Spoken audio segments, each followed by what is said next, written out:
আসসালামু আলাইকুম। আমি তানভীর সজীব। আমি আপনাদের সাথে আজকে একটা আম নিয়ে এসেছি। এই আমটার নাম অনেকে জানেন, অনেকে হয়তোবা জানেন না। এই আমটার নাম হচ্ছে মিয়াজাকি আম। এটা খেতে কেমন আমার ঠিক জানা নাই।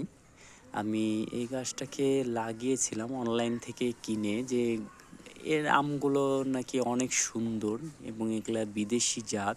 তা আলহামদুলিল্লাহ আমার ছাদ বাগানেই তো দেখতে পাচ্ছেন আমটা অনেকখানি লম্বা হয়ে গেছে ৪ ইঞ্চি মতো এখন। দেখতেও মাশাআল্লাহ অনেক সুন্দর লাগছে এবং অনেকগুলো এদিকে ধরেছিল তার ভিতরে ঝড়ে পড়ে গেছে। এখানে শুধু একটাই টিকেছে। আলহামদুলিল্লাহ আমটা খেতে কেমন আমি ঠিক জানি না। কিন্তু এই যে দেখে বুঝতে পারছেন সবথেকে বেশি আমার কাছে সুন্দর লাগছে যে এর কালার এবং রংটা। মাশাআল্লাহ! খাইতে কি হবে সেটা জানি না। কিন্তু আসলে আমটা যে এত সুন্দর দেখতে আপনারা দেখলেই বুঝতে পারবেন যে এটা এত সুন্দর কালার। আমার অনেক আনন্দ লাগছে যে আমার ছাদ বাগানে আমি বিদেশি জাতের আম চাষ করতে পেরেছি আলহামদুলিল্লাহ।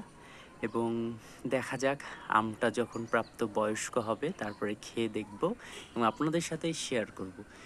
ভালো থাকবেন, সুস্থ থাকবেন। আল্লাহ হাফেজ। আসসালামু আলাইকুম।